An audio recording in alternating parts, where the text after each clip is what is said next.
everyone, welcome to Labyrinth Sketchbook update, and I'm going to go through what I have added in here since we last looked at it in the first video, and then I'm going to do one little spread today to add to it again.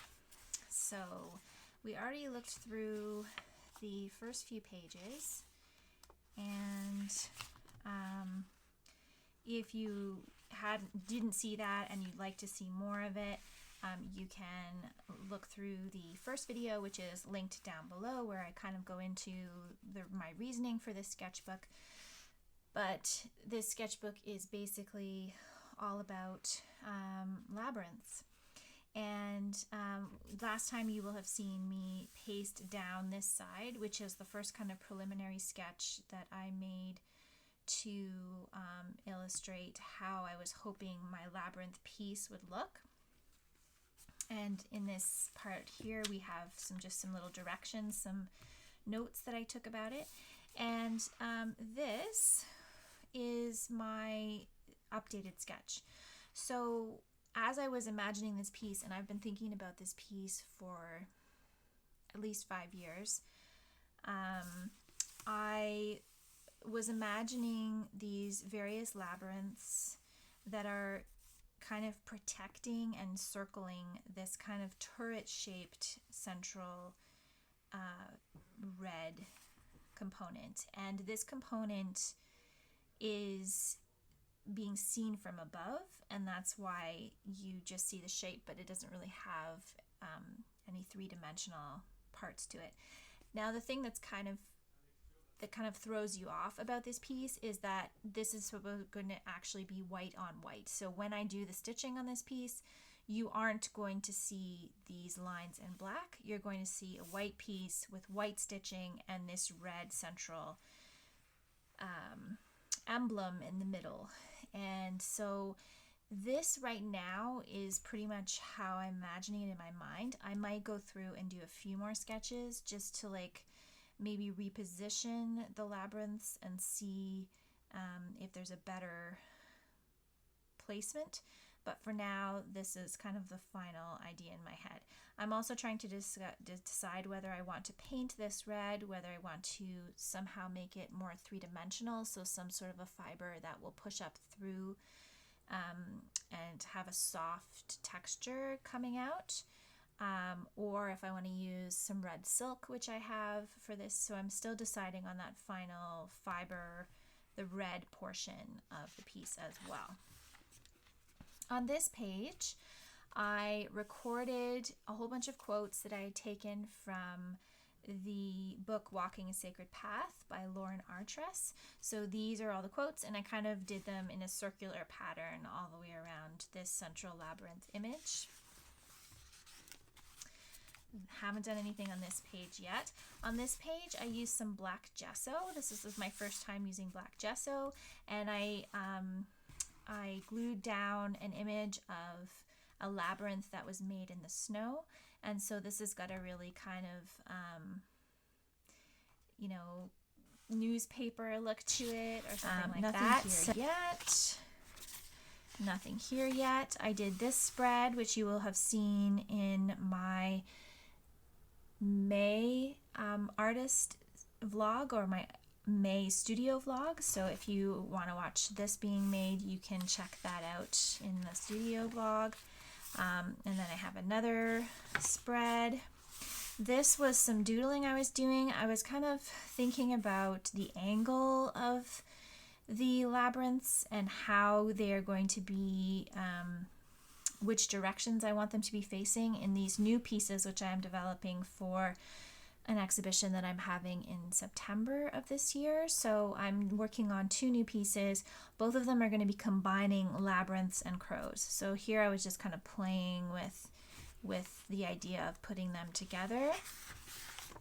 I did another page in black, and I believe that is the end of the update. So that is what I have done so far in this sketchbook. And as I said, I will be adding more over the next 6 months or so. And I hope to have this finalized by September so that it can also go on display with the other work around the labyrinths and crows that I will be displaying in that show. All right, so without further ado, I will get on to the artwork.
So this is the final spread for this one.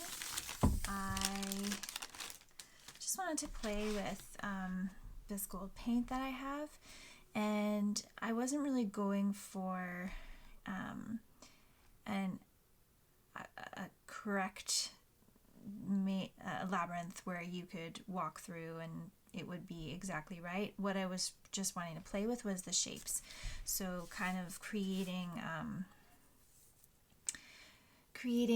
the shapes in the gold paint and trying to get a lot of movement and trying to make it a bit looser, just a looser exploration. So that's what I did for that one. And I'm going to just try to use up the last little bits of this paint. So I'm going to pick out another page and use that paint up on there.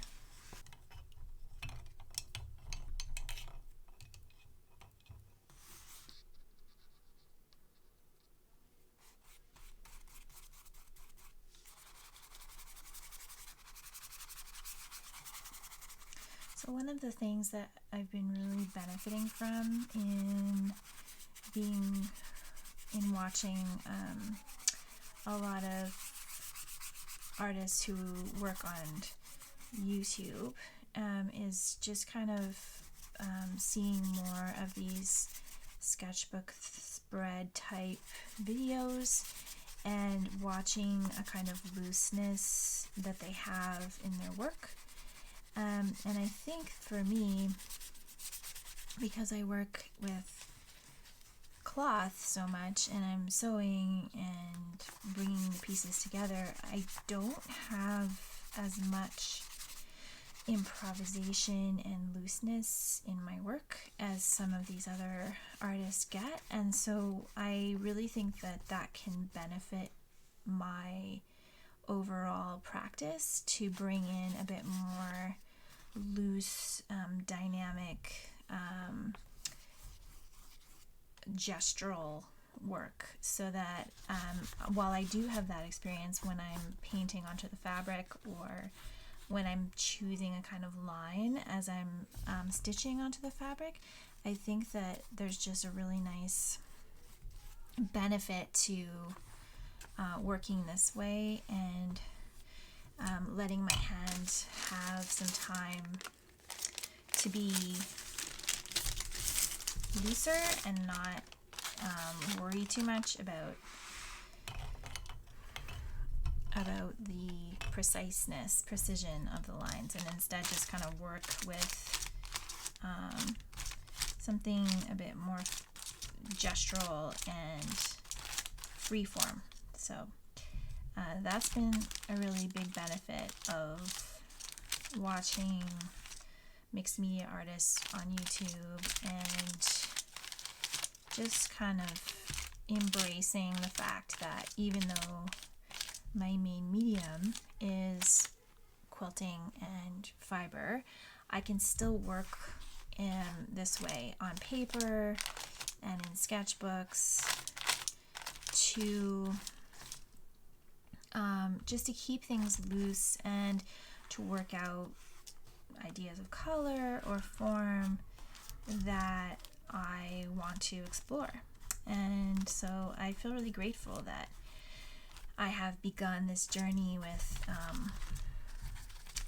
watching more artists on YouTube and watching their processes as they create as well. I highly doubt this would be my main practice, but I think what it does for me, like I said, is just give some spontaneity to my work that can sometimes just not be quick. So I have to take much longer with my work than I do with things like this. And this is a really great way to play a little bit and have some looser work rather than always, working in fabric. Okay, so I'm going to leave this here for today. I'm not going to work on the foreground of this. I'm just going to leave this as kind of a background page. And then when I feel inspired, I'm going to come back and work more in this book and fill this in. And thank you so much for watching this video today. And I will be back again soon with more art videos and also with more sessions in my Labyrinth sketchbook. Thanks so much for watching. Bye.